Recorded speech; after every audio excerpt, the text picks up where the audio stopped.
Bismillahirrahmanirrahim. Assalamualaikum warahmatullahi wabarakatuh. Dari Aisyah radhiyallahu anha berkata, ada seorang wanita Yahudi menemui lalu menceritakan perihal siksa kubur. Kemudian berkata kepada Aisyah radhiyallahu anha, semoga Allah melindungimu dari siksa kubur. Kemudian setelah itu Aisyah radhiyallahu anha bertanya kepada Rasulullah sallallahu alaihi wasallam perihal siksa kubur. Maka beliau menjawab, ya benar, siksa kubur itu ada. Kemudian Aisyah radhiyallahu anha berkata, maka sejak itu aku tidak melihat Rasulullah Shallallahu alaihi wasallam setelah melaksanakan sholat kecuali beliau memohon perlindungan dari siksa kubur.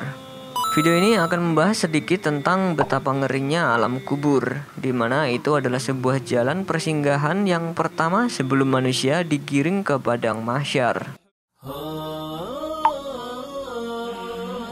Rasulullah Shallallahu alaihi wasallam pernah melarang ziarah kubur karena ditakutkan terjadi kesyirikan dan pemujaan terhadap kuburan. Tetapi kemudian beliau Shallallahu alaihi wasallam membolehkan jika untuk mengingat kematian. Dari Ibnu Buraidah, dari ayahnya, ia berkata Rasulullah Shallallahu alaihi wasallam bersabda, aku telah melarang kalian menziarahi kuburan. Sekarang berziarahlah ke kuburan, karena berziarah itu terdapat peringatan atau mengingatkan kematian. Hadis riwayat Abu Daud. Alam kubur merupakan alam setelah kematian. Penggambaran alam kubur begitu mengerikan. Di antara jenis azab kubur adalah himpitan kubur yang akan mematahkan dan menghancurkan tulang belulang penghuninya. Bahkan hampir semua orang yang mati itu ketika dikuburkan di dalam kuburnya akan merasakan himpitan kubur, lalu akan dilonggarkan darinya dari sebab keimanan dan amal solehnya. Dalam sebuah hadis dari Abu Ayyub radhiyallahu anhu bahwasanya ada seorang anak kecil dikuburkan, maka Rasulullah Shallallahu alaihi wasallam bersabda, seandainya ada seseorang terbebas dari himpitan kubur, niscaya anak ini terbebas. Hadis riwayat At-Tabrani.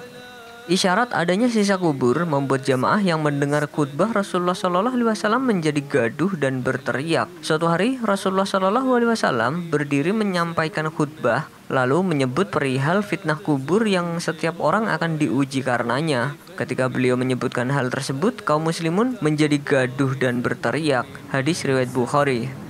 Dari Hani, bekas budak Utsman, dia berkata, jika Utsman bin Affan berhenti di suatu kuburan, dia menangis sehingga jenggotnya basah. Ditanyakan kepadanya, apakah kamu ingat surga dan neraka? Janganlah kamu menangis. Apakah kamu menangis hanya karena ini? Dia menjawab, sesungguhnya Rasulullah Shallallahu alaihi wasallam bersabda, sesungguhnya kuburan adalah tempat singgah pertama akhirat. Jika selamat darinya, maka setelahnya pun ia akan lebih mudah urusannya. Namun jika ia tidak selamat darinya, maka sesudahnya pun ia akan lebih sulit lagi. Utsman berkata, Rasulullah Shallallahu alaihi wasallam juga bersabda, aku tidak pernah melihat suatu pemandangan melainkan kuburan itu lebih buruk dari segalanya. Hadis riwayat Ibnu Majah. Bahkan jeritan dari dalam kubur karena siksaan bisa didengar oleh semua binatang. Dari Aisyah radhiyallahu anha, dia berkata, dua orang wanita tua dari kaum Yahudi Madinah menemuiku. Lalu keduanya berkata, para penghuni kubur akan disiksa dalam kubur mereka. Lalu aku mendustakan mereka berdua dan aku tidak senang mempercayai mereka berdua. Kemudian keduanya keluar dan Rasulullah Shallallahu alaihi wasallam masuk menemuiku. Lalu aku berkata, wahai Rasulullah, ada dua wanita tua dari kaum Yahudi Madinah mengatakan para penghuni kubur akan disiksa di dalam kubur mereka. Beliau Shallallahu alaihi wasallam bersabda, keduanya benar, mereka akan disiksa dengan siksaan yang bisa didengar oleh semua binatang. Lalu aku tidak melihat beliau melakukan sholat kecuali beliau berlindung dari siksa kubur. Hadis riwayat An-Nasai. Dalam hadis Nabi Muhammad SAW terdapat pelajaran betapa pentingnya bersuci setelah kencing sehingga terhindar dari siksa kubur. Dari Ibnu Abbas, dia berkata Rasulullah SAW melewati dua kuburan. Beliau lalu bersabda, ketahuilah sesungguhnya dua mayat ini sedang disiksa, dan mereka berdua disiksa bukan karena melakukan dosa besar. Salah seorang di antara mereka disiksa karena suka mengadu domba, sedangkan yang lainnya disiksa karena tidak memasang satir saat kencing. Kemudian beliau meminta pelepah kurma basah, lalu membelahnya menjadi dua. Kemudian beliau menanam salah satu pada kubur yang pertama dan yang satu lagi pada kubur yang kedua sambil bersabda, semoga pelepah ini bisa meringankan siksa keduanya selama ia belum kering. Hadis riwayat Muslim. Itulah sebabnya mengapa mayoritas azab kubur sebagaimana disampaikan Nabi Shallallahu Alaihi Wasallam adalah karena kencing. Tidak lain adalah karena sulitnya menjaga diri dari kencing dan menjaga diri dari bekas kencing. Dari Abu Hurairah, ia berkata, Rasulullah Shallallahu Alaihi Wasallam bersabda, mayoritas siksa yang terjadi dalam kubur adalah karena sebab kencing. Hadis riwayat Ibnu Majah.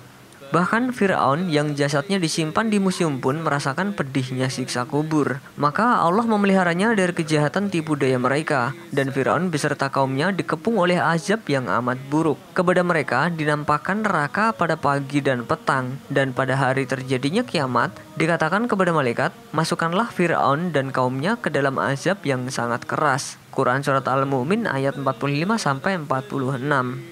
Ibnu Katsir dalam tafsirnya mengatakan bahwa ayat ini merupakan landasan hukum bagi para ahli sunnah tentang adanya azab kubur di alam barzah. Orang-orang seperti Fir'aun dan para pengikutnya dinampakkan neraka kepada mereka, seolah neraka didekatkan kepada mereka sehingga panasnya terasa memenuhi kuburnya, dan itu terjadi hingga hari kiamat. Apa yang dirasakan di alam barzah lebih ringan daripada apa yang akan mereka terima di alam akhirat. Ada perbedaan pendapat di kalangan para ulama ahlus sunnah. Ada yang mengatakan kalau yang disiksa adalah jasadnya. Hal ini juga diperkuat bukti bahwa pernah dibongkar sebagian kuburan dan terlihat bekas siksa yang menimpa jasad. Syekhul Islam Ibnu Taimiyah pernah berkata bahwa ruh kadang masih bersambung dengan jasad. Ada pula golongan lain yang mengatakan kalau yang disiksa adalah ruhnya saja. Serta golongan lain yang bukan ahlus sunnah mengatakan kalau tidak ada siksa kubur. Wallahu a'lam bishawab. Mengenai siksa kubur, ada cerita yang pernah bikin heboh. Cerita ini menyebar luas tanpa menyebutkan sumber aslinya. Tapi kami mengambil kisah ini dari Darul Amanah dalam kajian kitab Tanbih Al-Ghafilin, Pedihnya Siksa Kubur oleh Ustadz Muhammad Fadzur Rahman. Ada kisah, suatu saat Nabi Shallallahu Alaihi Wasallam bersama para sahabat mendatangi jenazah dan hendak menyolatkannya. Tetapi tiba-tiba saja didapati ada ular yang melilit jenazah tersebut. Ketika hendak dipukul oleh para sahabat, si ular justru bersahadat. Lantas ditanyalah ular tersebut, "Kenapa engkau melilit dan menyiksa jenazah ini?" Si ular pun menjawab, "Aku telah diutus untuk menyiksa orang ini, sebab orang ini telah lalai atas 3 perkara." Lalu sahabat kembali bertanya, "Apa 3 perkara itu?" Dijawab oleh ular, 3 perkara yang dilalaikan oleh orang ini adalah ketika Allah memanggil untuk melaksanakan sholat, ia tidak langsung melaksanakannya, dan justru menunda-nunda sehingga tertinggalkan. Lalu ketika Allah sudah memanggilnya untuk melaksanakan zakat, ia juga tidak melaksanakan zakat. Dan ketika dipanggil untuk melaksanakan puasa, justru dengan sengaja meninggalkan puasa. Kisah lainnya juga menceritakan hal yang hampir sama. Ketika para sahabat menemukan ada seorang pemuda yang menangis di depan masjid, lalu ditanya, "Kenapa wahai anak muda? Apa yang membuatmu bersedih?"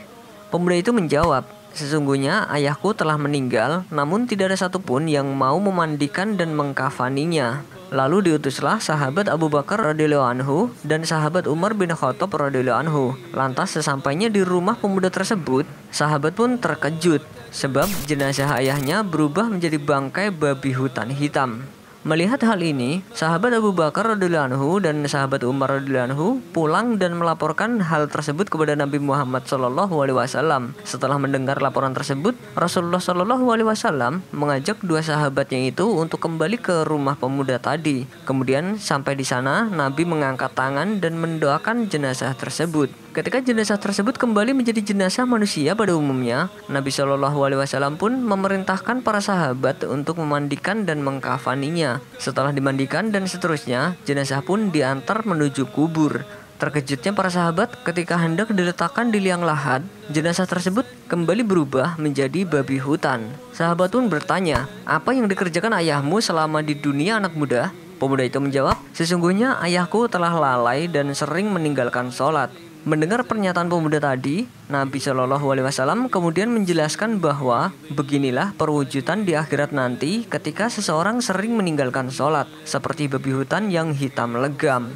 2 kisah ini menjadi gambaran bagi kita akan pedihnya siksa kubur. Saking hebat dan pedihnya siksa kubur, Nabi Shallallahu Alaihi Wasallam hingga berulang kali memperingatkan kita untuk meminta pertolongan dan perlindungan dari Allah akan siksa kubur. Abu Hurairah berkata, Rasulullah Shallallahu Alaihi Wasallam bersabda, jika salah seorang dari kalian selesai membaca tasyahud akhir, hendaklah berlindung kepada Allah Subhanahu Wa Taala dari 4 perkara, dari siksa neraka jahanam, sisa kubur, fitnah kehidupan dan fitnah setelah mati, serta dari fitnah Al-Masih Dajjal.